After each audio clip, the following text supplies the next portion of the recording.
For 10 years, Věra Jourová has been a European Commissioner with her portfolios covering justice, rule of law, gender equality. For the Europe Conversation, she tells me why she's worried about the state of European societies and how democratic elections aren't producing democratic governments. Věra Jourová, you're very welcome to the Europe Conversation. You're leaving after 10 years in Brussels. Vice President of the European Commission and Commissioner for Values and Transparency in your last portfolio. Before that, Justice, Consumer Affairs and Gender Equality. Exactly. Thank you for having me here. Yeah, it's been an incredible 10 years here in Brussels. And one of the things you've said before, well, not so long ago, was that authoritarianism is on the rise and the slippage of democratic values within Europe and across the world is strong. What did you mean by that? It is I'm not a politologist, but I'm a practitioner, let's say, and I see when the correlation between increased level of uncertainty and anxiety in the society, the people who want somebody strong to take care of their destiny. And that's why they are more and more willing to elect the leaders who seem to be strong enough to take care, which means that there might be leaders who are strong enough and they respect the checks and balances, and there might be leaders who simply find democratic system as a nuisance, and they are switching off one safeguard after another.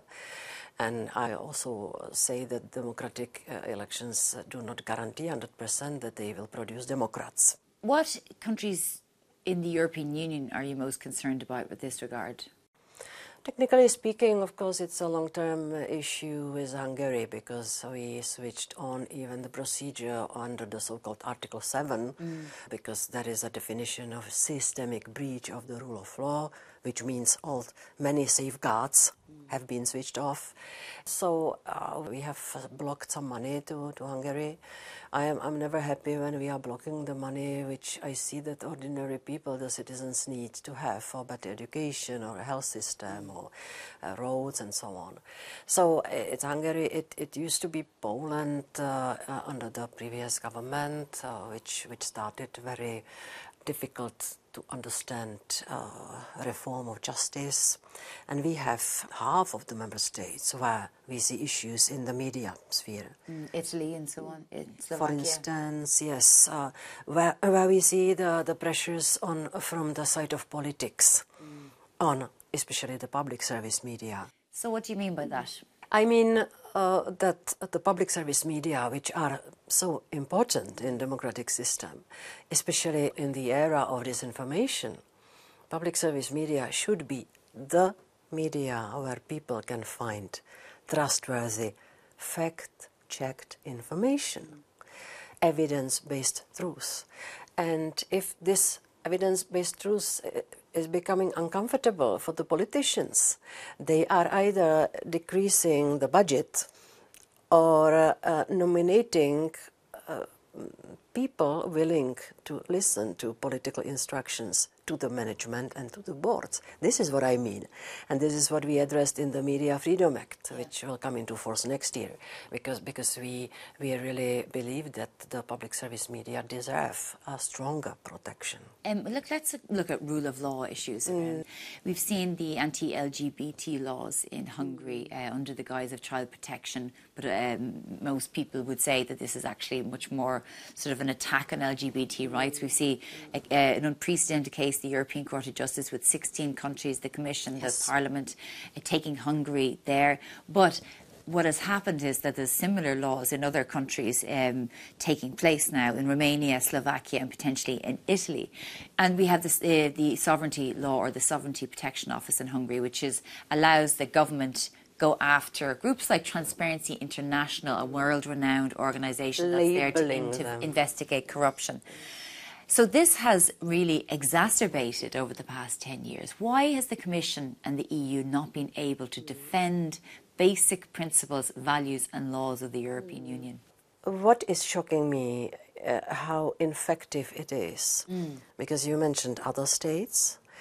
Whenever there are first signals that in some other member state these Hungarian laws will inspire them, I always engage in a very early dialogue with them and asking them, could you please stop this or alter the drafts of the laws so that they are compliant with the EU law. This is exactly what I did in Bratislava when I spoke to Mr. Fico, because they wanted to adopt a law similar to the Hungarian law on the NGOs.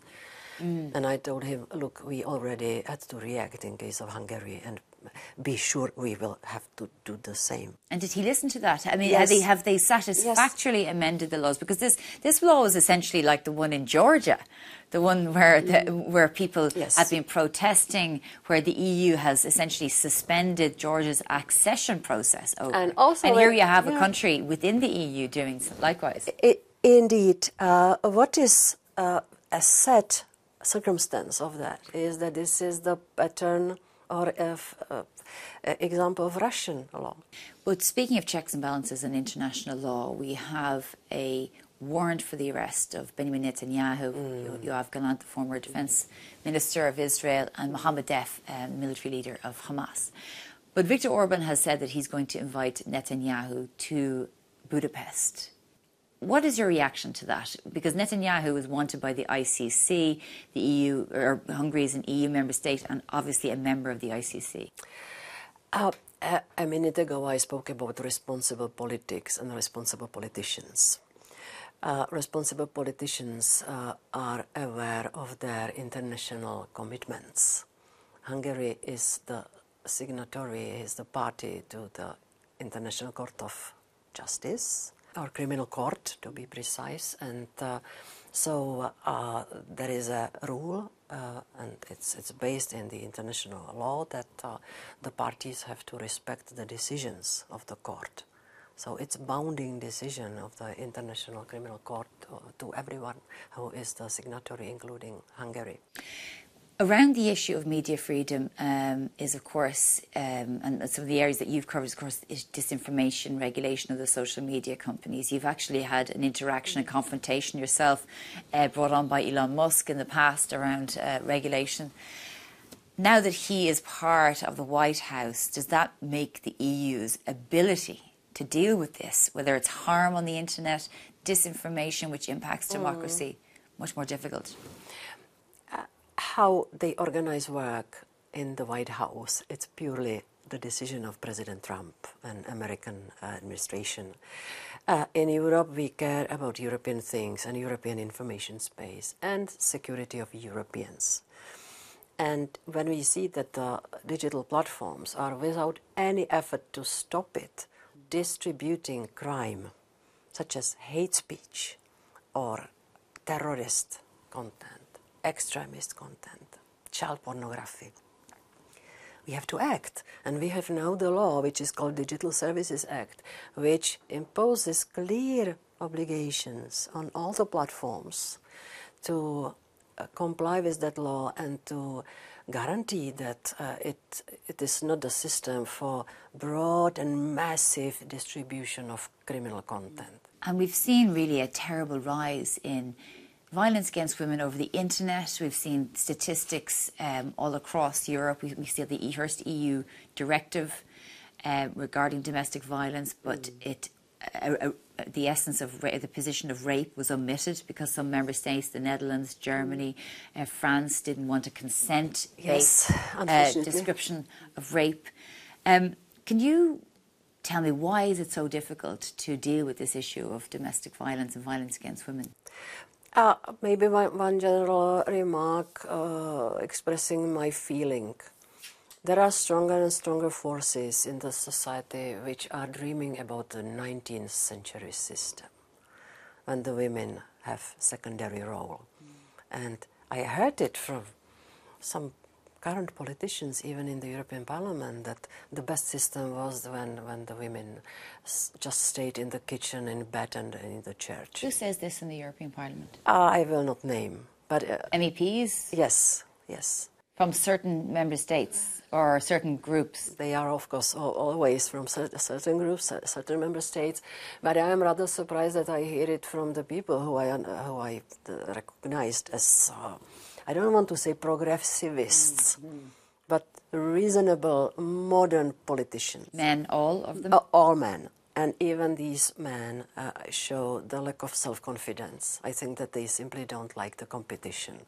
That suddenly they have strong women as competitors, and it takes more effort to keep high positions in such competition. But on your question, violence against women in Europe is a shameful story.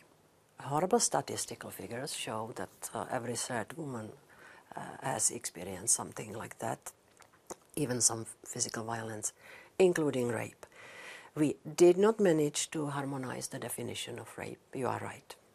It was a bad moment for me because it was the reason why I proposed the directive, to have very serious, solid definition of rape and increased penalties for that. But why is it that countries, France, Germany, the Netherlands, Hungary, were just dead against this? You know what? There was a discussion about whether yes means yes or no means no. This elementary discussion, whether there should be explicit consent for the sexual activities and because we saw in France the case of Giselle Pellicot. Yeah, of course. Eye-opening. Whose husband drugged her case. and over 50 men went on trial.